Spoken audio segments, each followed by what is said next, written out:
नमस्कार दोस्तों, स्वागत है एक बार फिर से आपका। जैसा कि आपको स्क्रीन पे नज़र आ रहा है, एक मॉक टेस्ट हम लोग सॉल्व करने वाले हैं। पेपर नंबर है 024883। तो आइए शुरू करते हैं।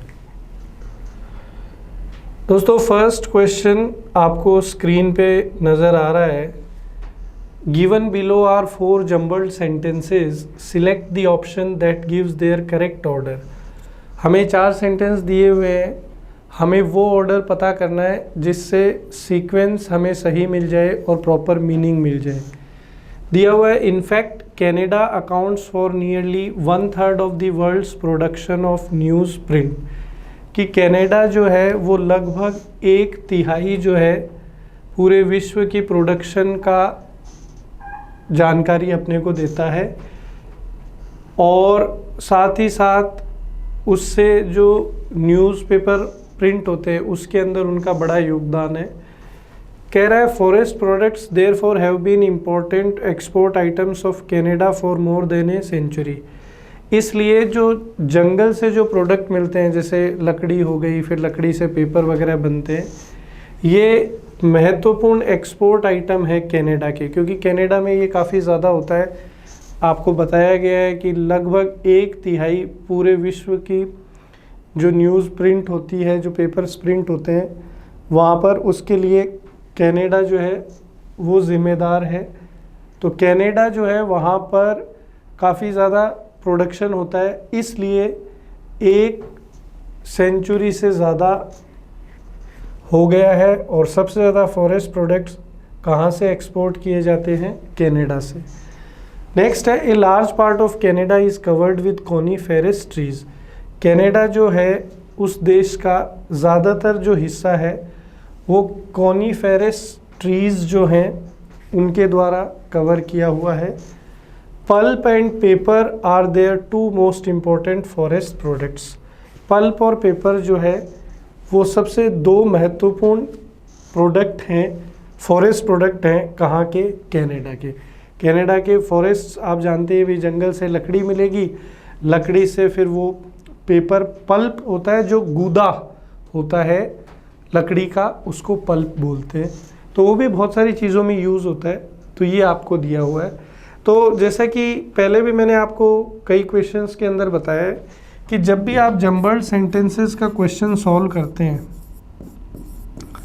तो सबसे पहले आपको आइडेंटिफाई करना चाहिए ओपनिंग स्टेटमेंट को, कि कहानी की शुरुआत जो है वो कहाँ से होगी। तो देखिए, साफ साफ नज़र आ रहा है, शुरुआत करने के लिए हमें नाउन की ज़रूरत होती है या फिर प्रोनाउन, क्योंकि यही दोनों वो पार्ट्स ऑफ स्पीच हैं जो सब्जेक्ट बनने का पावर रखते हैं। तो यहाँ पर अगर आप देखें तो a large part of Canada is covered with coniferous trees, ये ओपनिंग स्टेटमेंट होगा, क्योंकि सबसे पहले कनाडा की बात हुई है कि कनाडा का एक बड़ा हिस्सा जो है वहाँ पर कॉनीफेरस ट्रीज़ हैं। फिर बी आ जाएगा कि फॉरेस्ट प्रोडक्ट्स इसलिए कनाडा से सबसे ज़्यादा एक्सपोर्ट किए जाते हैं। उसके बाद में डी आ जाएगा कि जो मेन फॉरेस्ट प्रोडक्ट्स हैं वो पल्प और पेपर हैं। एक तरीका और बता देता हूँ मैं आपको इसको करने का, मैंने पहले भी कई बार क्लास में बताया है और आपको क्वेश्चन सॉल्व करते टाइम भी बताया है कि अगर आपको ओपनिंग स्टेटमेंट नहीं मिले तो आप मैंडेटरी पेयर से भी कर सकते हैं। मैंडेटरी पेयर का मतलब क्या होता है कि वाक्यों के वो जोड़ा जिसका क्रमानुसार आना आवश्यक है उसको मैंडेटरी पेयर बोलते हैं। तो देखिए, यहाँ बी में बात हुई है कि कनाडा से सबसे ज़्यादा फॉरेस्ट प्रोडक्ट एक्सपोर्ट होते हैं, और फिर डी में बताया कि मेन जो 2 फॉरेस्ट प्रोडक्ट एक्सपोर्ट होते हैं वो कौन से हैं? पल्प और पेपर। तो बी में तो बताया कि फॉरेस्ट प्रोडक्ट्स काफ़ी ज़्यादा एक्सपोर्ट होते हैं, और डी में ये बताया कि वो 2 फॉरेस्ट प्रोडक्ट्स कौन से हैं? पल्प और पेपर। और फिर लास्ट में ए आ जाएगा कि इनफैक्ट कनाडा जो है वो पूरे विश्व का 1/3 न्यूज़पेपर प्रिंट के लिए जो अखबार जाता है उसके लिए ज़िम्मेदार है। तो यहाँ पर अपना क्वेश्चन नंबर 76 में ऑप्शन सी जो है वो करेक्ट आंसर है। अगला क्वेश्चन देखो, कह रहा है select the most appropriate option to substitute the underlined segment in the given sentence. If no substitution is required, select no improvement. ये सेंटेंस हमें दिया है, इसके अंदर एक पार्ट अंडरलाइन है, तो हमें बताना है कि क्या अंडरलाइन पार्ट करेक्ट है। अगर करेक्ट है तब तो नो इम्प्रूवमेंट आंसर हो जाएगा। अगर आपको लगता है कि ये गलत है तो हमें एप्रोप्रिएट ऑप्शन चूज़ करना है। कह रहा है the head has been so busy to go through these files and resolve the matter. Head जो है यहाँ पर किसी व्यक्ति की बात हो रही है, पर्सन का नाम है। आप जानते हैं अभी ऑस्ट्रेलिया का एक बैट्समैन है जो इंडिया के लिए काफ़ी सिरदर्द बना हुआ था ओडीआई वर्ल्ड कप में और T20 में, ट्रेविस हेड। तो उसी तरीके से तो बोल रहा है कि हेड जो है इतना व्यस्त है कि वो इन फाइल्स को गो थ्रू नहीं कर सका। गो थ्रू मतलब उनको पढ़ नहीं सका, देख नहीं सका और मैटर को रिजॉल्व नहीं कर सका, मुद्दे को सुलझा नहीं पाया। इतना बिजी था कि उसे समय ही नहीं मिला कि वो उन फाइल्स को गो थ्रू कर ले, उनको पढ़ ले, देख ले और मुद्दे को सुलझा दे। अब इस सेंटेंस में गड़बड़ क्या है दोस्तों, यहाँ आपको सो नज़र आ रहा है। सो जो है वो एडवर्ब है, उस एडवर्ब के बाद में यहाँ पर बिजी नज़र आ रहा है जो कि क्या है, एडजेक्टिव है। और आगे टू गो यानी टू प्लस वर्ब की फर्स्ट फॉर्म नज़र आ रही है जिसको हम लोग इन्फिनिटिव बोलते हैं, जो कि एक नॉन फाइनाइट वर्ब है। अब दोस्तों यहाँ पे प्रॉब्लम क्या है कि सो अगर आप यूज़ करते हैं तो सो का कॉम्बिनेशन होता है दैट के साथ। तो अगर आप यहाँ सो ले रहे हैं तो आगे आपको इन्फिनिटिव नहीं लेना था, दैट लेना था। फिर सेंटेंस बनता the head has been so busy that he can not go through these files and resolve the matter. तो सो दैट का कॉम्बिनेशन बनता है। अब ये वाला जो स्ट्रक्चर है सो दैट, ये इक्विवेलेंट है, बराबर है किसके, two plus adjective followed by two plus verb की फर्स्ट फॉर्म। सो के साथ अगर आप दैट लगाते हैं तो ये स्ट्रक्चर किसके बराबर माना जाता है, two plus adjective followed by two plus verb की फर्स्ट फॉर्म। तो यहाँ पर टू के बाद में एडजेक्टिव और आगे टू प्लस वर्ब की फर्स्ट फॉर्म। तो चूंकि अपन ने देखा कि यहाँ टू प्लस वर्ब की फर्स्ट फॉर्म है, इन्फिनिटिव है, तो पीछे सो नहीं हो सकता, टू प्लस एडजेक्टिव चाहिए। तो टू के साथ एडजेक्टिव कहाँ है, तो टू के साथ एडजेक्टिव यहाँ है, टू बिजी, फिर इन्फिनिटिव और फिर आपका थ्रू। तो ऑप्शन बी जो है ये अपना यहाँ पर बिल्कुल करेक्ट आंसर होगा। इम्पॉर्टेंट क्वेश्चन है, एग्ज़ाम में बार बार देखा जाता है, तो ये कॉन्सेप्ट आपको अच्छे से ध्यान रखना है। एडवर्ब चैप्टर का कॉन्सेप्ट है ये। क्लास में जब हम एडवर्ब चैप्टर पढ़ते हैं तब मैंने आपको काफ़ी डिटेल में इसके ऊपर बताया है। आगे चलते हैं, अगला क्वेश्चन हमारी स्क्रीन पर कह रहा है select the correct active form of the given sentence. Passive में दिया हुआ है, हमें उसको एक्टिव वॉइस में चेंज करना है। कह रहा है the wall of this park is being painted bye children. तो आप यहाँ जानते हैं कि the wall of this park ये हमारा सब्जेक्ट है, इज़ ये हमारा हेल्पिंग वर्ब है, बीइंग जो है जब भी हम लोग कॉन्टिन्यूस टेंस को पैसिव में चेंज करते हैं तो बीइंग का उपयोग करते हैं, पेंटेड हमारा मेन वर्ब है, वर्ब का थर्ड फॉर्म, और बाई के साथ हमने किसको जोड़ रखा है, ऑब्जेक्ट को जोड़ रखा है। बाई अपना क्या है, प्रेपोजिशन है। अब अपन जानते हैं कि एक्टिव वॉइस का स्ट्रक्चर क्या होता है। एक्टिव वॉइस का स्ट्रक्चर होता है subject plus verb plus object. और पैसिव वॉइस का स्ट्रक्चर क्या होता है, पैसिव वॉइस का स्ट्रक्चर होता है सब्जेक्ट प्लस हेल्पिंग वर्ब, फिर यहाँ पर मेन वर्ब होती है जो हमेशा पैसिव में थर्ड फॉर्म होती है, और फिर बाई के साथ अपन किसको जोड़ देते हैं, ऑब्जेक्ट को। अब ये जो ऑब्जेक्ट है चिल्ड्रन, जब एक्टिव वॉइस में सेंटेंस को लेके जाएंगे तो ये सब्जेक्ट बन जाएगा।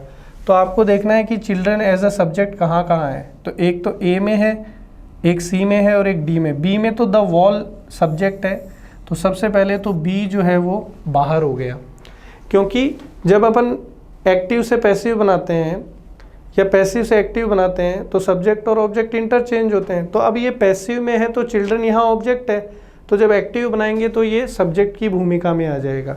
दूसरी बात, ये जो बीइंग है ये कॉन्टिन्यूअस टेंस के लिए है, तो हम जब इसको पैसिव से एक्टिव में चेंज करेंगे तो हमें कॉन्टिन्यूअस टेंस का स्ट्रक्चर चाहिए। वो प्रेजेंट का भी हो सकता है, पास्ट का भी हो सकता है, फ्यूचर का भी हो सकता है। तो आपने देखा कि कॉन्टिन्यूअस टेंस कहाँ कहाँ पर है, एक तो ए में है, ठीक है, और सी में जब आप गए तो हैव बीन पेंटिंग, बीन तो खुद पैसिव में आता है तो ये चला गया। डी की बात करें तो पेंटेड, ये पास्ट में दे रखा है तो ये चला गया। तो हमारा आंसर सीधा क्या बन जाएगा, ऑप्शन ए हो जाएगा हमारा करेक्ट आंसर। अब देख लीजिए, चिल्ड्रन इधर सब्जेक्ट बना, प्रेजेंट कॉन्टिन्यूअस का स्ट्रक्चर लेंगे तो चिल्ड्रन के साथ प्लूरल वर्ब आर आ गया, कॉन्टिन्यूअस टेंस बीइंग के लिए तो पेंट का आईएनजी फॉर्म पेंटिंग, और the wall of this park जो पैसिव में ऑब्जेक्ट था, सॉरी सब्जेक्ट था, एक्टिव में आके क्या बन गया, आपका ऑब्जेक्ट बन गया। ठीक है, तो ये यहाँ पर आपका ऑप्शन ए करेक्ट आंसर हो जाएगा। अब अपन आगे चलते हैं 79। आपको सिनोनिम बताना है किसका, एंटाइस का।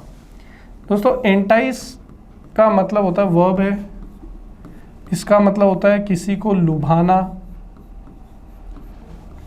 ललचाना या जाल में फंसाना।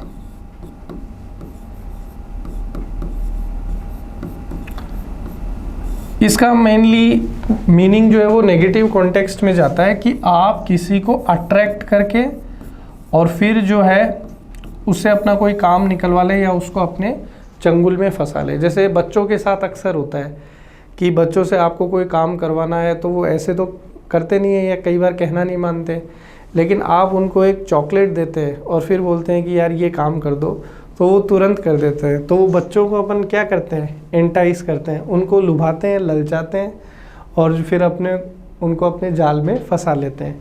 तो इसका सिनोनिम बताना है पर्यायवाची, तो इसका पर्यायवाची हो जाएगा दोस्तों इंट्रैप। इंट्रैप का भी मतलब वही होता है किसी को लुभाना, ललचाना या जाल में फंसा लेना। इसको आप ट्रैप से याद रख सकते हैं दोस्तों, ट्रैप जो है वो जाल को बोलते हैं। ठीक है, तो ट्रैप से इसको आप याद रख सकते हैं। बाकी जो वर्ड है इनके मीनिंग भी देख लेते हैं। इनरेज का मीनिंग होता है to make someone angry, to make someone angry. Hindi में बोलेंगे किसी को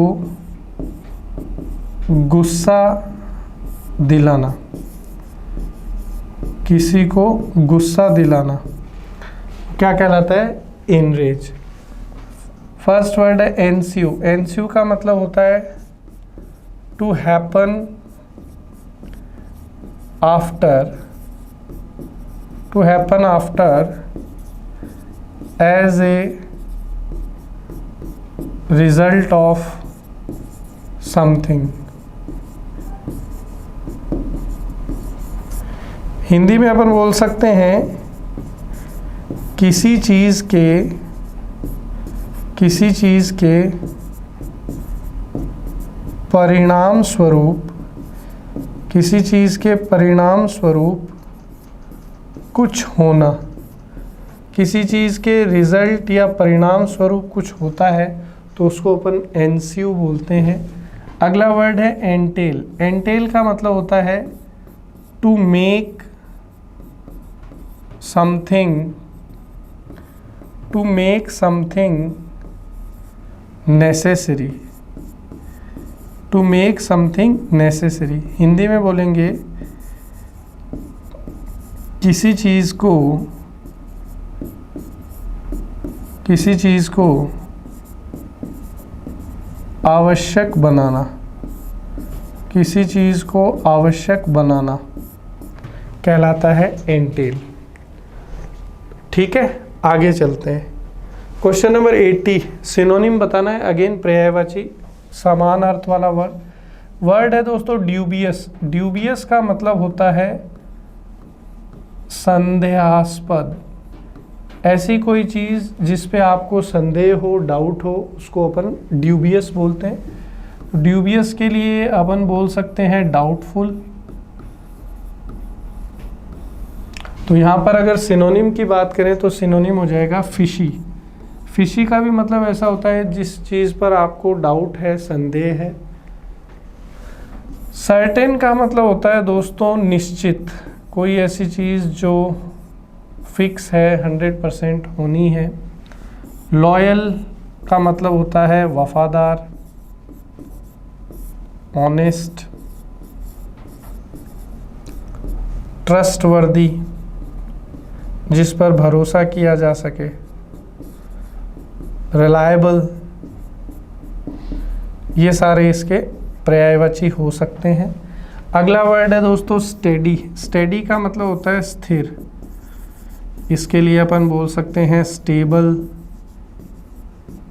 स्टैटिक, ये सारे इसके सिनोनिम हो सकते हैं। आगे बढ़ते हैं दोस्तों। अगला क्वेश्चन है select the antonym of the given word. विलोम शब्द बताना है। Antonym finite. दोस्तों फाइनाइट का मतलब होता है फिक्स, लिमिट, और अपन बोल सकते हैं सर्टेन लिमिट, जिसकी सीमा निश्चित सीमा हो। निश्चित सीमा जो है उसके लिए आता है फाइनाइट।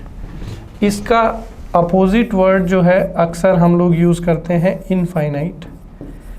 इनफाइनाइट मतलब जिसकी कोई सीमा ना हो, जिसकी कोई सीमा ना हो, जिसकी कोई सीमा ना हो, अंत न हो, अंत न हो, अंतहीन, ये सारे इसके अर्थ हो सकते हैं। तो अगर आप ऑप्शंस की तरफ जाएंगे तो एंडलेस जो है वो अपना आंसर हो जाएगा, क्योंकि फाइनाइट मतलब जिस चीज़ का अंत है, एंडलेस मतलब जिस चीज़ का अंत नहीं है, तो विलोम शब्द यही होगा। फिनिश्ड का मतलब जो चीज़ समाप्त हो चुकी है, समाप्त हो जाना। बाउंड का मतलब होता है किसी चीज़ का बाध्य होना, ठीक है। जैसे स्टूडेंट्स को कहा जाता है यू आर बाउंड टू पे फीस, कि भी आप जो है फीस पे करने के बाध्य है, फीस पे करनी पड़ेगी आपको। लिमिटेड का मतलब वही निश्चित, सर्टेन, एक फिक्स सीमा के लिए आता है। आगे बढ़ते हैं दोस्तों। 82 कह रहा है select the most appropriate meaning of the given idiom. Idiom को हिंदी में मुहावरा बोलते हैं। आपने अक्सर सुना होगा नाच न जाने आंगन टेढ़ा, बंदर क्या जाने अदरक का साथ। तो ये सारे मुहावरे होते हैं दोस्तों। तो काउच पोटैटो ईडियम का मीनिंग क्या होता है दोस्तों? काउच पोटैटो एक ऐसे व्यक्ति के लिए इस्तेमाल किया जाता है जो दिन भर बैठकर टीवी देखता रहता है, उसको अपन काउच पोटैटो बोलते हैं। तो हमारा आंसर हो जाएगा option B, a person who watches too much television. एक ऐसा व्यक्ति जो बहुत ज़्यादा टीवी देखता है उसको हम लोग काउच पोटैटो बोलते हैं। आगे बढ़ते हैं दोस्तों। 83 select the wrongly spelled word. हमें वो स्पेलिंग पकड़नी है जो गलत दी हुई है। दोस्तों सबसे पहले इस वर्ड को समझते हैं। वर्ड है रॉन्ड्सवो, इसको अपन पढ़ते हैं दोस्तों रैंड्सवो। क्या पढ़ते हैं? रैंड्सवो। रैंड्सवो का मतलब होता है अ फिक्स मीटिंग। रैंड्सवो का मतलब होता है अ फिक्स मीटिंग, निश्चित। कैसी निश्चित?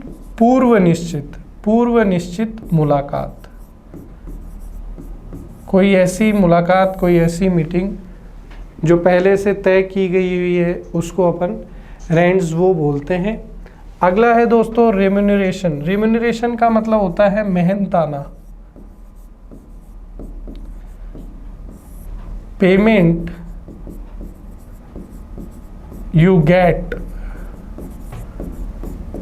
for work।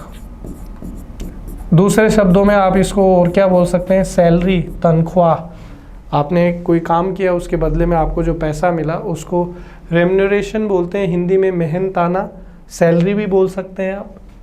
अगला वर्ड है रेमनस्ट्रेट। रेमनस्ट्रेट का मतलब होता है दोस्तों टू एक्सप्लेन, किसी चीज़ के बारे में व्याख्या करना या बताना। अगला वर्ड है रेनेसेंस। ये स्पेलिंग गलत है दोस्तों, यही अपना आंसर है। इसकी सही स्पेलिंग होगी RENAISSANC। रेनेसेंस का मतलब होता है दोस्तों पुनर्जागरण। रेनेसेंस का मतलब क्या होता है? पुनर्जागरण। किसी चीज़ का दोबारा से उत्थान होना, किसी चीज़ में कोई रेवोल्यूशन आना, क्रांति आना, उसके लिए वर्ड है दोस्तों रेनेसेंस। अच्छा वर्ड है, ध्यान रखना है आपको। तो यहाँ पर ऑप्शन बी हमारा ठीक है, इसकी स्पेलिंग आपको गलत दी हुई थी। आगे चलते हैं दोस्तों। अगला क्वेश्चन है फिल इन द ब्लैंक्स का क्वेश्चन है। अर्थ के आधार पर उचित शब्द हमें चुनना है। दिया हुआ in many countries the dash in pay for man and women is quite common. For example in Germany women are paid 21% less as compare to man. कह रहा है कि बहुत सारे देशों के अंदर पुरुष और महिला को जो पेमेंट, जो सैलरी, जो भुगतान दिया जाता है वो बहुत उसमें असमानता है, अलग है। और इन्होंने कहा भी है, उदाहरण के स्वरूप पर जर्मनी की अगर बात की जाए तो जर्मनी में पुरुषों के मुकाबले महिलाओं को 21% कम तनख्वाह या मेहनताना या सैलरी जो है वो मिलती है। तो चूंकि यहाँ पर लेस बोला है, मतलब कि पेमेंट के अंदर क्या है? असमानता है। तो असमानता के लिए कौन सा वर्ड उचित होगा दोस्तों? डिसएग्रीमेंट का तो मतलब होता है असहमति। इक्विवेलेंस का मतलब होता है इक्वालिटी, हिंदी में आप बोल सकते हैं समानता। डिस्पैरिटी का मतलब होता है असमानता। और अनलाइकलीनेस का मतलब होता है कि कोई चीज़ सत्य नहीं है, झूठ है, अनट्रू या फॉल्स, झूठ। तो यहाँ पर आंसर हमारा डिस्पैरिटी होगा, क्योंकि आपको कहा है कि उदाहरण स्वरूप जर्मनी में मर्दों के मुकाबले महिलाओं को 21% कम पैसा मिलता है। तो पेमेंट में क्या है? असमानता है, डिस्पैरिटी। डी करेक्ट है। Next question, select the most appropriate meaning of the given idiom. एक और मुहावरा आ गया है, इसका अर्थ हमें बताना है। मुहावरा है दोस्तों lead someone by the knows. इसका मतलब होता है किसी पर नियंत्रण रखना, किसी पर नियंत्रण रखना, किसी पर अपना अधिकार जताना, किसी को अपने कंट्रोल में ले लेना, किसी पर अपना डोमिनेंस शो करना, उस चीज़ को बोला जाता है दोस्तों lead someone by the nose. तो इसका आंसर हो जाएगा option C, to dominate someone. किसी को डोमिनेट करना, किसी के ऊपर जो है नियंत्रण स्थापित करना। अगला क्वेश्चन है select the wrongly spelled word. हमें वो स्पेलिंग बतानी है जिसका मीनिंग गलत, जिसकी स्पेलिंग गलत है। फर्स्ट है मिएगर। तो मिएगर का मतलब होता है दोस्तों कमी। तो इसके लिए सिनोनिम अपन ले सकते हैं scarcity, paucity, shortage, lack. Matter का मतलब होता है दोस्तों पदार्थ, मुद्दा भी बोल सकते हैं अपन। मेजर का मतलब होता है मापना। तो ये तीनों स्पेलिंग तो सही है दोस्तों, बी हमारा आंसर होगा। मीडो गलत स्पेलिंग है, सही स्पेलिंग होगी MEADOW।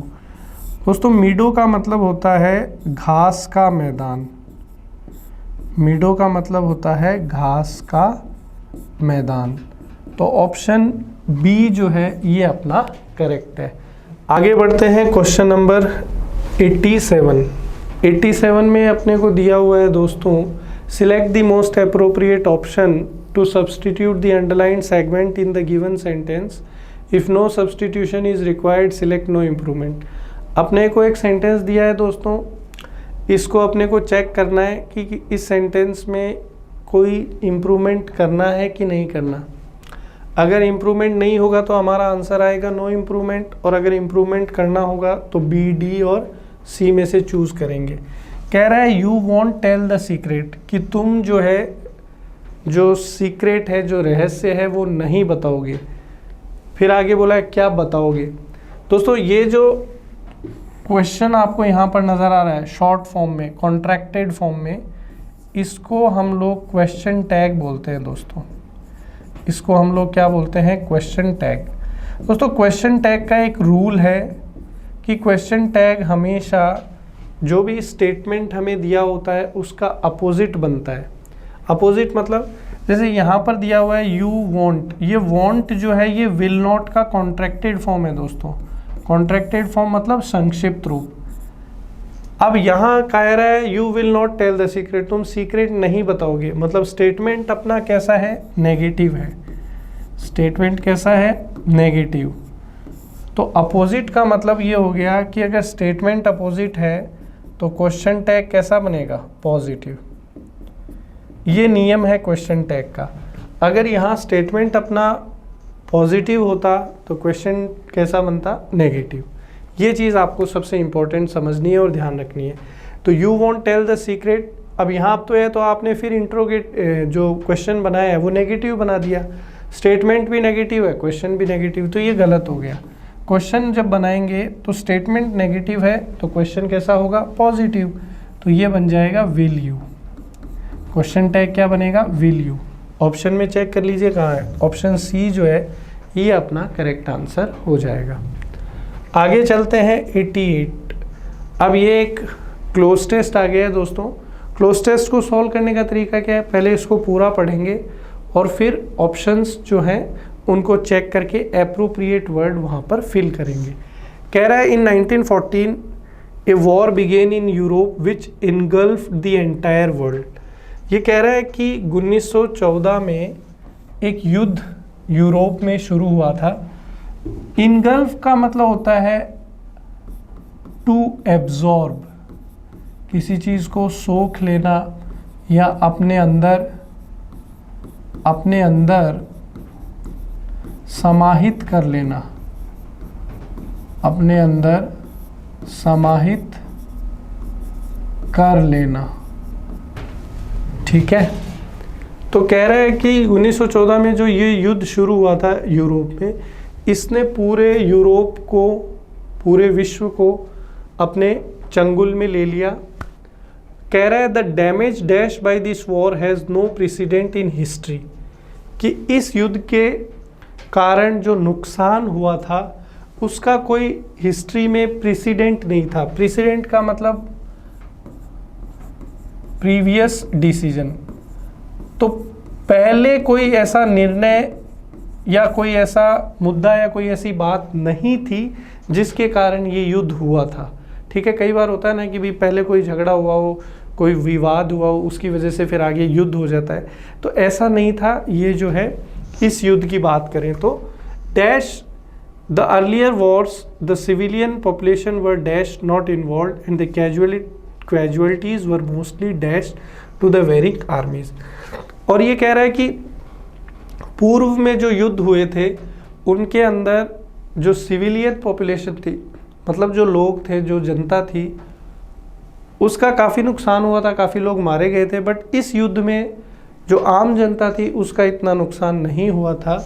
और मेनली ज़्यादातर जो कैजुअलिटीज़ थी, ज़्यादातर जो मृत्यु हुई थी, लोगों का नुकसान हुआ था, वो फौजी थे। फौजी जो है ज़्यादा शहीद हुए थे इस पे। The war dash began in 1914 was a total war in which all the resources of the varying states were mobilized। और ये जो 1914 में जो युद्ध शुरू हुआ था, ये एक टोटल वॉर मतलब इसके अंदर पूरे देश के जितने भी रिसोर्सेज थे, पुलिस हो गई, सेना हो गई, और भी जितने नागरिक थे, सब जो है इसमें इन्वॉल्व थे और एक बहुत बड़े लेवल पर उनका उपयोग किया गया था। अब ऑप्शंस की तरफ चलते हैं दोस्तों। कह रहा है 1914 a war began in Europe which engulf the entire world. अब देखो यहाँ पर सेकंड फॉर्म लगी हुई है, मतलब पास्ट में बात चल रही है, तो पास्ट का ही कोई वर्ब हमें यूज़ करना है। कह रहा है the damage dash by this war. Damage का मतलब होता है नुकसान, तो नुकसान, तो द डैमेज मेड होगा, डैमेज जनरेटेड होगा, डैमेज बिगेन होगा कि डैमेज कॉज होगा।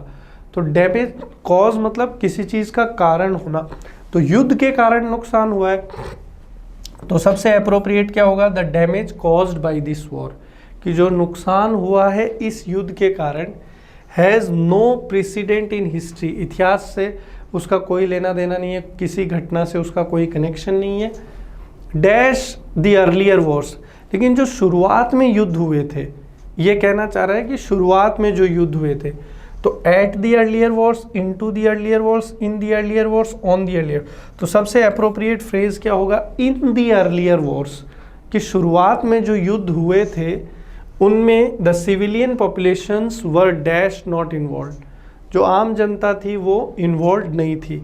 तो in the earlier wars the civilian populations were generally not involve, सामान्य तौर पे उनका कोई लेना देना नहीं था, and the casualties were mostly, और जो ज़्यादातर जो डेथ हुई थी, जो लोगों की मृत्यु हुई थी, वो सीमित थे फौजियों तक, तो mostly belonged to the warring armies, restrained, confined या बाउंड, कन्फाइंड हो जाएगा, कन्फाइंड का मतलब सीमित या लिमिटेड, कि ज़्यादातर जो डेथ थी वो लिमिटेड थी फौजियों की। The war dash began in 1914, अब यहाँ वॉर से रिलेट करना है, वॉर कैसा है, नॉन लिविंग, तो नॉन लिविंग को रिलेट करने के लिए कौन सा रिलेटिव प्रोनाउन आता है, विच आता है। प्रोनाउन चैप्टर में अपन पढ़ते हैं कि नॉन लिविंग एंटीसीडेंट को कनेक्ट करने के लिए कौन सा रिलेटिव प्रोनाउन आता है, विच, तो ये बनेगा the war which begin in 1914, कि वो युद्ध जो 1914 में शुरू हुआ था वो एक बड़ा कंप्लीट टोटल वॉर था और उसमें देश के सारे स्तोत्रों का उपयोग किया गया था। तो ये अपना यहाँ पे क्लोज टेस्ट कंप्लीट हो गया। अगला क्वेश्चन है, select the word which means the same as the group of words given. यहाँ पर एक स्टेटमेंट दिया हुआ है और एक शब्द में बताना है कि इसका अर्थ क्या हो सकता है। वन वर्ड सब्सटीट्यूशन इसको अपन बोलते हैं। कह रहा है persons living at the same time, एक समय पर जब दो व्यक्ति जिंदा हों या जी रहे हों तो उस काल को क्या बोलते हैं। तो दोस्तों इसके लिए हिंदी में अपने पास जो वर्ड है वो है समकालीन। अगर मैं एग्जाम्पल से आपको समझाऊं तो अकबर के समकालीन कौन था, तो आप कहेंगे अकबर के समकालीन महाराणा प्रताप थे, कि जिस समय महाराणा प्रताप जीवित थे या महाराणा प्रताप का समय चल रहा था उसी समय अकबर भी जीवित थे, अकबर का भी समय चल रहा था। एक और एग्जाम्पल मैं आपको देता हूँ कि जिस समय अशोका थे उसी समय और कौन था, चाणक्य।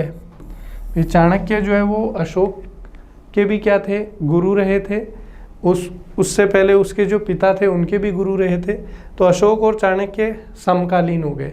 तो कहने का मतलब है कि वो समय जब दो व्यक्ति सेम जी रहे हों। ठीक है, तो यहाँ पर हमारा आंसर हो जाएगा कॉन्टेम्परेरीज, क्योंकि कॉन्टेम्परेरी को हिंदी में अपन बोलते हैं समकालीन। बाकी जो वर्ड है उनके भी मीनिंग देख लेते हैं। दोस्तों कलीग का मतलब होता है सहकर्मी, जो एक साथ काम करते हैं एक ही ऑफिस में, उनको कलीग बोला जाता है, सहकर्मी। जैसे मैं यहाँ इस इंस्टीट्यूट में पढ़ा रहा हूँ तो मेरे साथ जो दूसरे टीचर हैं वो मेरे क्या हो गए, कलीग हो गए, सहकर्मी हो गए। अगला वर्ड है कॉम्पेट्रियोट। कॉम्पेट्रियोट का मतलब होता है समदेश, एक ही देश के जो निवासी हैं उनको अपन क्या बोलते हैं, कॉम्पेट्रियोट बोलते हैं। जैसे मैं कौन से देश में रह रहा हूँ, हिंदुस्तान में, इंडिया में। आप कौन से देश में रह रहे हैं, आप भी इंडिया में रह रहे हैं। तो आप और मैं क्या हो गए, कॉम्पेट्रियोट, समदेश, एक ही देश के निवासी जो हैं उनको कॉम्पेट्रियोट बोला जाता है। अगला है कॉस्मोपॉलिटन। कॉस्मोपॉलिटन मतलब सर्वदेशीय। कॉस्मोपॉलिटन का मतलब होता है सर्वदेशीय, एक ऐसा व्यक्ति जो बहुत सारे देश से उसका नाता है, बहुत सारे देशों से वो जुड़ा हुआ है, ऐसे व्यक्ति के लिए वर्ड क्या आ सकता है, कॉस्मोपॉलिटन। आगे बढ़ते हैं दोस्तों। अगला क्वेश्चन हमारी स्क्रीन पर है, फिल इन द ब्लैंक्स का क्वेश्चन है। कह रहा है Catholics and Protestants have a long history of dash in Northern Ireland but volunteers from both communities came together to build the monument of peace. कि Catholics और Protestants जो हैं उनके बीच में एक लंबा इतिहास रहा है मतभेद का नॉर्दर्न आयरलैंड में, लेकिन दोनों कम्युनिटीज़ से कुछ लोगों ने वॉलंटियर किया, वॉलंटियर मतलब स्वेच्छा से कोई काम करने की इच्छा जताई और उन्होंने मिलकर के शांति, पीस मतलब शांति, शांति का एक स्मारक मॉन्यूमेंट बनाया। तो Catholics and Protestants have a long history of conflict. Conflict का मतलब होता है विवाद, कि उनके बीच में एक लंबे समय से विवाद रहा है, लेकिन उन्होंने उस विवाद को भुलाते हुए साथ में भी आए और उन्होंने एक शांति का स्मारक बनाया। अगला वर्ड है दोस्तों एग्रीमेंट। एग्रीमेंट का अर्थ है सहमति। अगला वर्ड है कॉन्टेस्ट। कॉन्टेस्ट का मतलब होता है प्रतियोगिता, प्रतिस्पर्धा। ट्रूस का मतलब होता है दोस्तों युद्ध विराम, जब बीच में दो देश युद्ध कर रहे हो और अचानक से वो युद्ध को रोक दें, that is known as truce. इसके लिए जो कॉमन वर्ड अक्सर आप सुनते हैं वो सुनते हैं सीज फायर। सीज फायर का मतलब ट्रूस ही होता है, युद्ध विराम। ठीक है, तो डी करेक्ट है। आगे चलते हैं, अगला क्वेश्चन अगेन जंबल्ड सेंटेंसेस का क्वेश्चन आ गया, इसको एक मीनिंगफुल ऑर्डर में अरेंज करना है। कह रहा है in China thousands of people celebrated it. China में हज़ारों लोगों ने इसको जो है सेलिब्रेट किया था। किस चीज़ को? तो ये ओपनिंग स्टेटमेंट नहीं हो सकता, तो ए से तो नहीं शुरू होगा, तो ए कहीं दिया हुआ है, ए में दिया हुआ है, तो ये नहीं आंसर होगा। कह रहा है the lunar new year of the pig began on 5 February, कि जो नया साल है वो कब शुरू हुआ था? 5 फरवरी को। तो डेफिनेटली यही ओपनिंग स्टेटमेंट होगा, क्योंकि कहानी की शुरुआत यहीं से होगी कि नया साल जो है वो कब शुरू हुआ था? 5 फरवरी को। तो देखिए बी से कहाँ शुरुआत है? बी और डी, तो बी और डी में से ही कोई अपना आंसर होगा, सी भी नहीं हो सकता। सी में कहा है others burn the first joss sticks of the year to bring them good fortune, कि दूसरे लोगों ने जो है जॉस स्टिक्स जलाई ताकि जो है उनको उनका भविष्य या आने वाला समय जो है अच्छा हो। डी में कहा है सम परफॉर्मर्स रीइनेक्टेड हिस्टोरिकल सेरेमनीज, कि कुछ लोगों ने वहाँ पर ऐतिहासिक चीज़ों को दोबारा एक्टिंग के माध्यम से दिखाया था सेलिब्रेशन के दौरान। तो मेरे हिसाब से बी के बाद में डी जो है आना चाहिए, कि कुछ परफॉर्मर्स ने हिस्टोरिकल सेरेमनीज जो है वहाँ पर दिखाई, और फिर सी आएगा कि बाकी जो लोग थे उन्होंने स्टिक्स को जलाया नया साल सेलिब्रेट करने के लिए, कि नए साल में उनके साथ अच्छा हो, उनका लक अच्छा रहे। और अंत में ये आ जाएगा कि चाइना में हज़ारों लोगों ने जो है उसको सेलिब्रेट किया था। ए बी ऑप्शन को भी थोड़ा सा चेक करते हैं दोस्तों। बी में है कि the lunar new year of the pig began on 5 February, ठीक है। फिर ए ज़्यादा ठीक है कि चाइना में हज़ारों लोगों ने उसको सेलिब्रेट किया था। तो बी के बाद में डी से ज़्यादा ए ठीक होगा कि नया साल 5 फरवरी को मना, और फिर ये ए आ जाएगा कि चाइना में हज़ारों लोग, ये नया साल कहाँ से रिलेट किया है? चाइना से, कि चाइना में हज़ारों लोगों ने इसको सेलिब्रेट किया था। फिर डी आ जाएगा क्योंकि कुछ परफॉर्मेंस ने हिस्टोरिकल सेरेमनीज वहाँ पर दर्शाई और बाकी लोगों ने स्टिक्स को बर्न किया। तो ऑप्शन बी जो है यहाँ पर ठीक होगा। आगे चलते हैं 96। अगेन आपको कह रहा है कि करेक्ट पैसिव वॉइस बताइए। अरविंद डिलीवर्ड, देखिए बहुत ही आसान तरीके से करेंगे इसको। डिलीवर्ड सेकंड फॉर्म दे रखी है, तो एक्टिव वॉइस मतलब ये कौन से टेंस का हो गया? पास्ट सिंपल का। तो पास्ट सिंपल को जब हम लोग पैसिव वॉइस में चेंज करते हैं तो अपना जो मेन स्ट्रक्चर होता है वो होता है वॉज वर्ब के साथ हम लोग क्या करते हैं? वर्ब की थर्ड फॉर्म का यूज़ करते हैं। वॉज वर्ब के साथ किसका यूज़ करते हैं? वर्ब की थर्ड फॉर्म। तो आप देखो वॉज वर्ब के साथ थर्ड फॉर्म कहाँ है? तो यहाँ पे वॉज के साथ थर्ड फॉर्म है, ठीक है। और ये Arvind delivered the packet at the address given by Asha, तो यहाँ पर अपना जो ऑब्जेक्ट है वो क्या है? दी पैकेट। तो जब एक पैसिव वॉइस बनेगा तो ये वहाँ पर सब्जेक्ट की भूमिका में आ जाएगा, तो ये हो जाएगा the packet was delivered by Arvind at the address given by Asha. तो ऑप्शन सी जो है ये अपना करेक्ट आंसर है। अब अपन आगे चलते हैं 97 की तरफ। एंटोनिम, विलोम शब्द बताना है आपको किसका, रेप्रीमेंड का। दोस्तों रेप्रीमेंड का मतलब होता है किसी को डांटना या फटकारना। इसके लिए एक अच्छा वर्ड हम लोग यूज कर सकते हैं स्कॉल्ड, एक अपन बोल सकते हैं, एक वर्ड अपन और क्या बोल सकते हैं, रिब्यूक। एक अच्छा वर्ड क्या है, रिब्यूक। एक अच्छा वर्ड है रेप्रोच।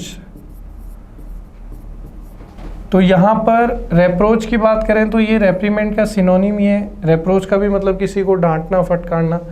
ब्लेम का मतलब होता है दोस्तों दोषारोपण करना, दोषारोपण करना, किसी पे दोष लगाना, उसको अपन बोलते हैं ब्लेम। कॉम्प्लीमेंट का मतलब होता है किसी को प्रशंसा करना, प्रेज करना, प्रशंसा। एक और अच्छा वर्ड और क्या है इसके लिए, एप्रिशिएट। तो यहाँ अपना आंसर आ गया सी, क्योंकि डांटने का अपोजिट क्या हो जाएगा, प्रशंसा करना। वर्ड है एप्रीहेंड। दोस्तों एप्रीहेंड का मतलब होता है टू कैच एंड अरेस्ट, किसी को पकड़ना और गिरफ्तार करना। टू कैच एंड अरेस्ट, पकड़ना एवं गिरफ्तार करना, पकड़ना एवं गिरफ्तार करना। तो सी हमारा आंसर है यहाँ पे। आगे चलते हैं। अगला आपको एरर फाइंड आउट करना है सेंटेंस में। दिया हुआ I know the cobbler which mends the shoes outside the gate of our colony. ये कह रहा है कि मैं उस मोची को जानता हूँ जो हमारी कॉलोनी के गेट के बाहर जूतों को ठीक करता है। दोस्तों ये रिलेटिव प्रोनाउन विच यहाँ पर आपको नजर आ रहा है, और ये रिलेटिव प्रोनाउन इस एंटीसीडेंट कोबलर को अगले क्लॉज से जोड़ रहा है। दोस्तों कोबलर मतलब मोची। अब मोची जो होगा वो कोई लिविंग बीइंग होगा, सजीव है, निर्जीव तो है नहीं। ये दोस्तों रिलेटिव प्रोनाउन विच जो है, या तो हम लोग इसको नॉन लिविंग के लिए यूज़ करते हैं, या फिर किसके लिए यूज़ कर सकते हैं, एनिमल के लिए या किसी बर्ड के लिए। अब कॉबलर मोची जो है वो तो सजीव है, तो लिविंग के लिए हम लोग रिलेटिव प्रोनाउन हु का यूज़ करते हैं और हुम का भी यूज़ करते हैं। लेकिन हुम आता है ऑब्जेक्ट के लिए और हु आता है सब्जेक्ट के लिए। चूँकि मेंट्स यहाँ पर वर्ब है तो हमें पीछे सब्जेक्ट की ज़रूरत है, तो इसलिए कौन सा रिलेटिव प्रोनाउन यहाँ पर आएगा, हु आएगा विच की जगह। तो ऑप्शन सी जो है वो हमारा यहाँ पर करेक्ट आंसर है। आगे ग्रामेटिकल एरर फाइंड आउट करना है। सेंटेंस कह रहा है the street artist Satish Munjal has been painting this wall since the past 1 week. कि स्ट्रीट आर्टिस्ट, स्ट्रीट मतलब गली, तो गली वगैरह के अंदर जो पेंटिंग करते हैं या पेंट करते हैं, कलर करते हैं, तो वो सतीश मुंजाल नाम का आर्टिस्ट है। तो कह रहा है वो इस दीवार को पेंट कर रहा है पिछले 1 हफ्ते से। तो दोस्तों पिछला 1 हफ्ता जो है ये पीरियड ऑफ टाइम है, ड्यूरेशन, टाइम ड्यूरेशन की बात कर रहा है। किसकी बात कर रहा है, टाइम ड्यूरेशन। दोस्तों जब भी टाइम ड्यूरेशन या पीरियड ऑफ टाइम की बात होती है तो हम लोग कौन सा प्रेपोजिशन यूज़ करते हैं, फॉर यूज़ करते हैं। जबकि अगर फिक्स टाइम की बात हो, किसकी बात हो, फिक्स टाइम की या पॉइंट ऑफ टाइम की बात हो, तो तब हम लोग कौन सा प्रेपोजिशन यूज़ करते हैं, सिंस। तो इसलिए यहाँ पर सिंस की जगह फॉर आएगा, क्योंकि पीरियड ऑफ टाइम की बात हो रही है, ना कि फिक्स की। तो ऑप्शन डी जो है ये हमारा आंसर होगा, सिंस की जगह क्या आएगा, फॉर आ जाएगा। और इसी के साथ हमारा पेपर का अंतिम सवाल आपके सामने 1 वर्ड सब्स्टिट्यूशन का क्वेश्चन है। कह रहा है someone who believes that people can not change the way events will happen. कोई ऐसा व्यक्ति जो ये विश्वास करता है कि लोग नहीं बदल सकते जीवन में होने वाली घटनाओं का, मतलब एक ऐसा व्यक्ति जो भाग्य में ज़्यादा, वो जो बोलते हैं ना कि जो होगा नियति में लिखा हुआ है, भाग्य को कोई नहीं टाल सकता, बदल नहीं सकता, इस तरीके की विचार रखने वाले व्यक्ति को क्या बोलते हैं? तो इस तरीके के विचार रखने वाले को फैटलिस्ट बोलते हैं दोस्तों, हिंदी में बोलते हैं भाग्यवादी। अगला वर्ड है दोस्तों सीयर। तो सीयर और प्रॉफिट ये दोनों आपस में सिनोनिम है, इनका मतलब एक ही है। हिंदी में अपन बोलते हैं पैगंबर और इंग्लिश में बोलते हैं मैसेंजर ऑफ गॉड। मतलब वे लोग जो ईश्वर का संदेश पहुंचाने के लिए, जिन्होंने धरती पे जन्म लिया या ईश्वर ने जिनको धरती पर धर्म का संदेश देने के लिए भेजा, ऐसे लोगों को प्रॉफिट या सीर बोलते हैं, हिंदी में बोलते हैं पैगंबर। अगला वर्ड है दोस्तों फेनेटिक। फेनेटिक का मतलब होता है कट्टर, एक ऐसा व्यक्ति जो अपने रिलीजन को लेकर बहुत ज़्यादा स्ट्रिक्ट है, रिजिड है, अड़िग है, फ्लेक्सिबल नहीं है, ऐसे व्यक्ति के लिए वर्ड क्या आता है दोस्तों? फेनेटिक। तो इसी के साथ ये सॉल्यूशन अपना यहाँ पर समाप्त होता है दोस्तों। इससे आगे की चर्चा करेंगे अगले सेशन में। Thank you so much.